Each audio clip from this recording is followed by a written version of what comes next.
สวัสดีครับนายแบงค์เข้าครัวนะครับวันนี้จะมานำเสนอก๋วยเตี๋ยวไก่คั่วแต่เราไม่ใช้ไก่เราใช้กุ้งนะฮะกุ้งผ่าหลังแล้วก็หมูสับนะฮะก็จะมีกระเทียมอันนี้คือตำไว้เยอะคือว่าจะทำไว้เป็นกระเทียมเจียวด้วยนะฮะก็เลยตำเผื่อไว้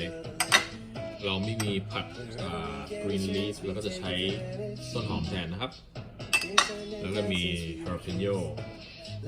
หรือว่าพริกชี้ฟ้าบ้านเรานะฮะพริกไทยตามมือมีซอสปรุงรสนะครับมีจากร้านน้องบีถามไทยคุซีนอันนี้ก็เป็นไข่ออร์แกนิกนะฮะ4 ใบนะครับเดี๋ยวตั้งน้ำมันร้อนแล้วเราว่ากันเลยนะครับขอเวลาเจียวกระเทียมแป๊บนึงเจียวกระเทียมครับผมไฟอ่อนๆใจเย็นๆนะฮะค่อยๆเจียวไปผมชอบกระเทียมเพราะว่ามีประโยชน์ต่อร่างกายนะฮะป้องกันโรคต่างๆเยอะมี antioxidant สูงนะฮะก็จะเจียวคือใช้ไม่หมดหรอกฮะสำหรับก๋วยเตี๋ยวคั่วไก่แต่ว่าจะเจียวเผื่อไว้ทำอย่างอื่นด้วยนะฮะอันนี้อย่างที่บอกเหมือนเดิมเพราะว่าในแบงค์ครอบครัวเนี่ยจะใช้กระทะเหล็กของลาคูเซตนะครับของฝรั่งเศสซึ่งเป็นหล่อด้วยเหล็กทั้งใบนะฮะทำให้กระจายความร้อนได้ทั่วถึงครับเดี๋ยวรอเจียวกระเทียมแป๊บแล้วก็เดี๋ยวจะโชว์วิธีการทำต่อไปนะครับครับกระเทียมได้ที่แล้วฮะเราก็ใส่หมูนะครับ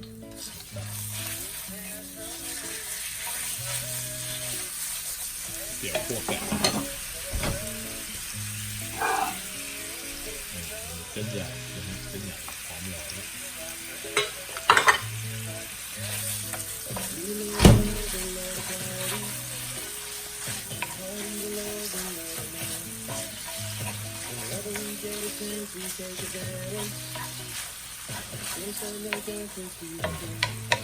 เล็กไปหน่อยก็ได้นะฮะ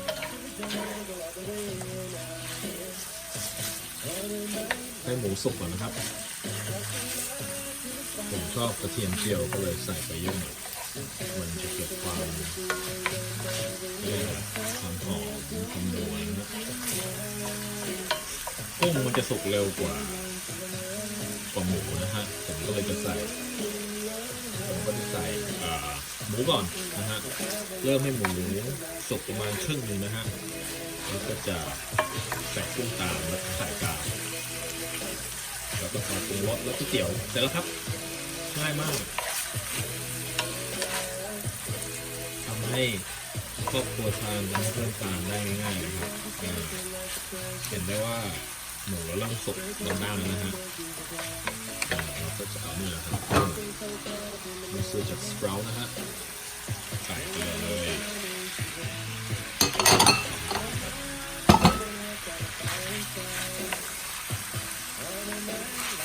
ปกติเขาทำก๋วยเตี๋ยวคั่วไก่ผมใช้ก๋วยเตี๋ยวคั่ว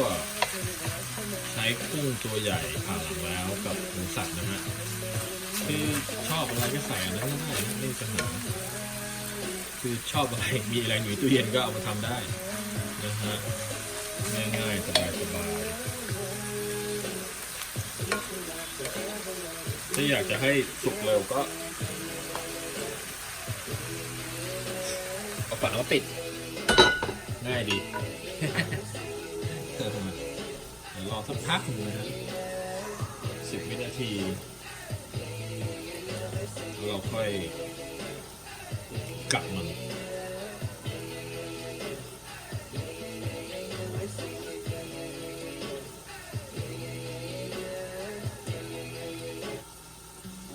ดูซิว่าเป็นไงกุ้งเราก็จะเริ่มเปลี่ยนสีใช่ไหมครับเป็นสีชมพูเนี่ยกลับมันหน่อยถ้าเกิดเราไม่ดูแลมันนะมันจะเหนียวมันก็จะเสียรสชาติ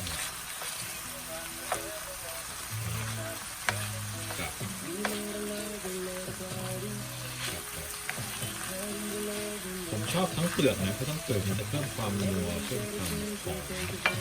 ด้วยเลย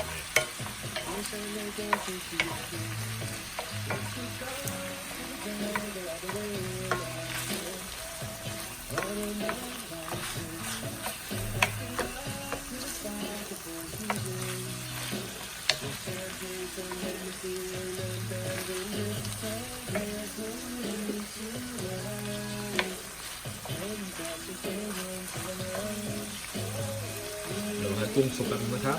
รอสักพักนึงครับพอเริ่มสุกนะครับเราก็จะตอกไข่เลยครับผม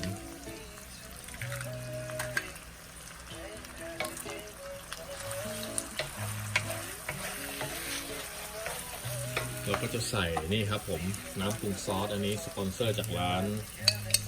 ตามไทยทิสซีนนะครับเลกออฟสโนว์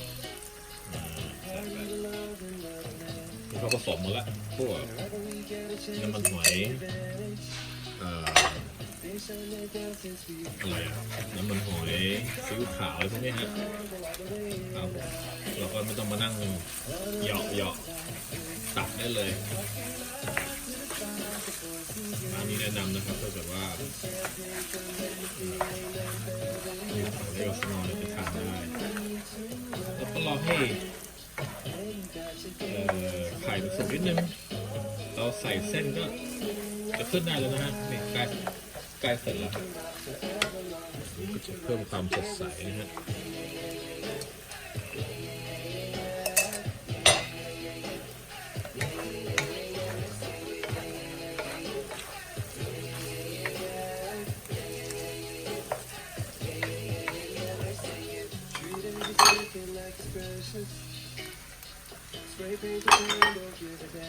เส้น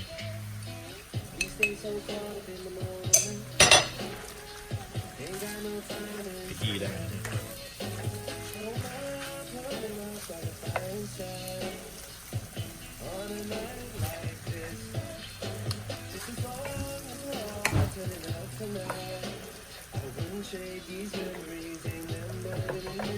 เฮ้ย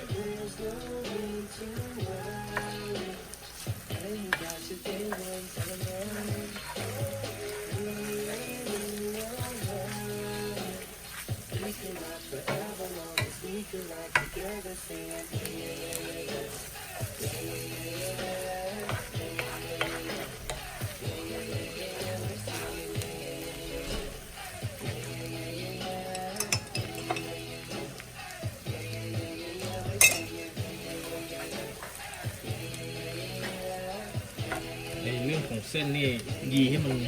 แตกๆหน่อยก็ได้นะฮะบางทีมันติดกัน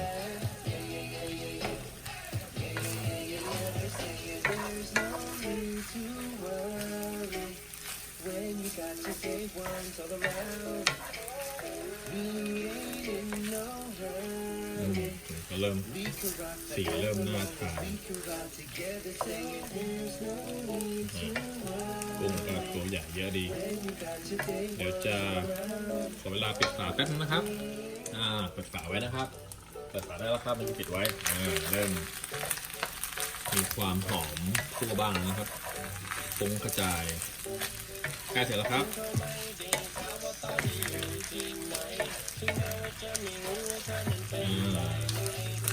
ง่ายๆนะฮะทำกันกินเองที่บ้านสบายๆผมว่าตัวกับการกินร้านอาหารบางร้านนี่ครับเพราะบางร้านนี่ก็ทำให้ฝรั่งทานแล้วเราก็ทานไม่ได้อยู่ที่แคลิฟอร์เนียอเมริกานี่ก็ต้องทำเป็นทุกอย่างนะครับกุ้งตัวใหญ่เริ่มมาแล้วนี่ใหญ่ไหมใหญ่ไหมตัวเนี่ยว่าข้าวประมาณ10 เหรียญนะครับจากสปราท์ไม่ได้โฆษณาพริกไทยเลยมันพริกไทยตามมือนะฮะดอกเข้าไปเลยครับผมแล้วก็ตามด้วยนี่ใส่ไปจบครับผมแค่นี้ครับก๋วยเตี๋ยวคั่วไก่ครับผมง่ายๆนะฮะยังไงก็ช่วยกด subscribe กดไลค์ด้วยนะครับผมแชร์กันก็ได้นะครับ